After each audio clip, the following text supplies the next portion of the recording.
চন্দ্রনাথ পাহাড়ের প্রাকৃতিক সৌন্দর্যের লীলাভূমি সীতাকুণ্ডকে করেছে অনন্য।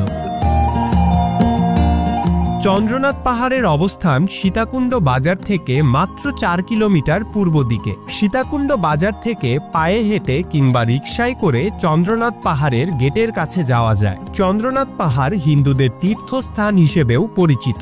আপনি পায়ে হেঁটে চন্দ্রনাথ পাহাড়ে যাবার পথে হিন্দুদের বেশ কিছু ধর্মীয় স্থাপনা ও আদিবাসীদের জীবনযাত্রার চিত্র দেখে যেতে পারবেন। এছাড়াও পাহাড়ের একটু গভীরে গেলে চোখে পড়বে ঝুমক্ষেত ও বাণিজ্যিক উদ্দেশ্যে চাষ করা ফুলের বাগান।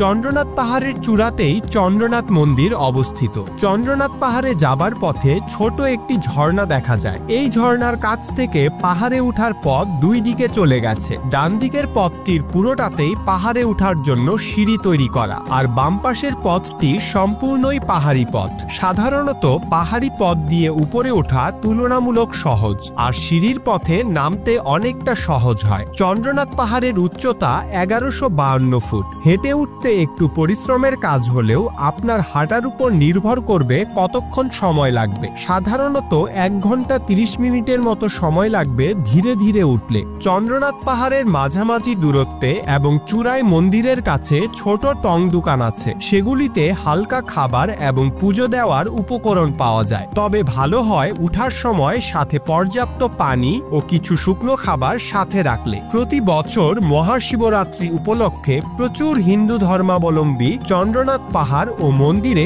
পুণ্যযাত্রায় আসেন।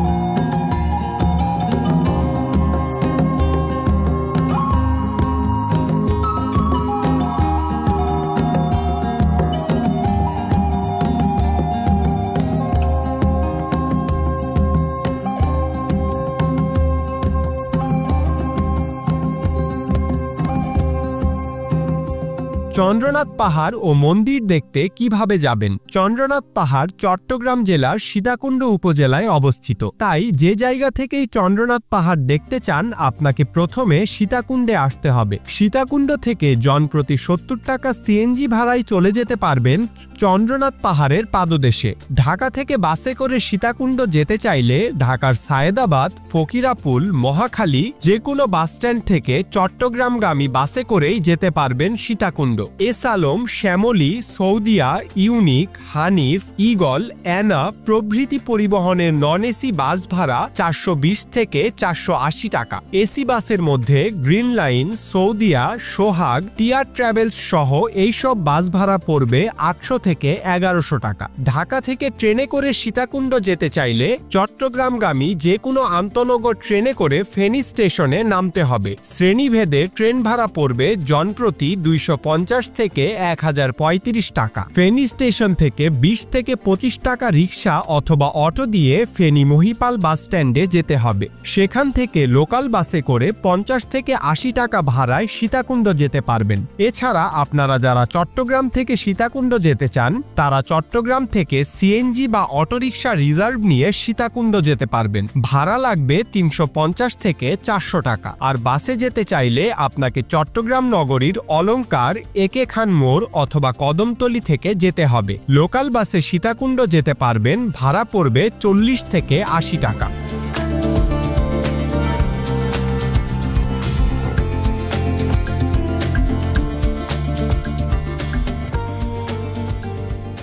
সীতাকুণ্ডে আপনারা কোথায় থাকবেন? সীতাকুণ্ডে থাকার জন্য হোটেল সৌদিয়া, সাইমুন আবাসিক সহ সীতাকুণ্ড বাজারে কয়েকটি মাঝারি মানের আবাসিক হোটেল রয়েছে। হোটেল সৌদিয়ায় বুকিং দিতে ফোন করতে পারেন নিচের দেওয়া নাম্বারে। ভালো কোথাও থাকতে চাইলে চট্টগ্রাম অলংকার মোড়ে মোটামুটি মানের 600 থেকে 1500 টাকায় হোটেলে রাত্রি যাপন করতে পারবেন।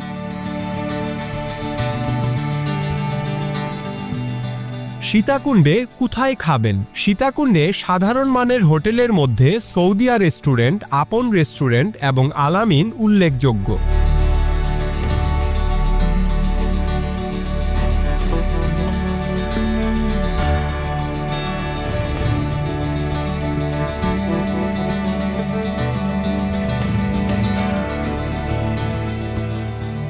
সীতাকুণ্ডের অন্যান্য দর্শনীয় স্থান। সীতাকুণ্ডে ঘুরে বেড়ানোর জন্য অনেক জায়গায় রয়েছে। কাছাকাছি হওয়ায় চাইলে দিনে দিনে অনেকগুলো জায়গায় ঘুরে দেখতে পারবেন। এক রাত থেকে 2 দিনের জন্য ঘুরতে গেলে প্রায় সবগুলো জায়গায় ঘুরে দেখা সম্ভব। আপনার কতটুকু সময় আছে সেই হিসেব করে পরিকল্পনা করে নিতে পারেন কি কি দেখবেন। সীতাকুণ্ডে জনপ্রিয় ভ্রমণ স্পটগুলো হলো Sitakunda eco park, Guliakhali beach, Bansbaria beach, Jharjhari ঝর্ণা, কুমিরা সন্দ্বীপ ফেরিঘাট, নাপিত্তাছড়া ঝর্ণা ও ট্রেল ও কমলদহ ঝর্ণা। ভ্রমণ সংক্রান্ত যে কোনো তথ্য, আপডেট এবং দারুণ সব ট্রাভেল গাইড পেতে আমাদের সঙ্গে সংযুক্ত থাকুন। ফলো করুন আমাদের Facebook page adventure mind, subscribe করুন আমাদের ইউটিউব চ্যানেল অ্যাডভেঞ্চার মাইন্ড। আপনাদের পাশে থেকে আমরা সব সময় চেষ্টা করি ভ্রমণকে আরো সহজ, সুন্দর ও উপভোগ্য করে তুলতে। অ্যাডভেঞ্চার মাইন্ডের সাথেই থাকুন, প্রকৃতি ও রোমাঞ্চের পথে একসাথে চলুন। আপনার ভ্রমণটি যেন হয় সুস্থ, সুন্দর ও আনন্দময়। এই শুভকামনায় আজকের পর্ব এখানেই শেষ করছি। আগামী পর্বে আমরা আবারও ফিরে আসব আপনার জন্য নতুন কোনো দর্শনীয় স্থানের পূর্ণাঙ্গ ভ্রমণ তথ্য নিয়ে। পর্যটনের প্রতিটি মুহূর্ত হয়ে উঠুক আনন্দে ভরপুর ও স্মরণীয়। ভালো থাকুন, সুস্থ থাকুন, এই কামনায় আল্লাহ হাফেজ।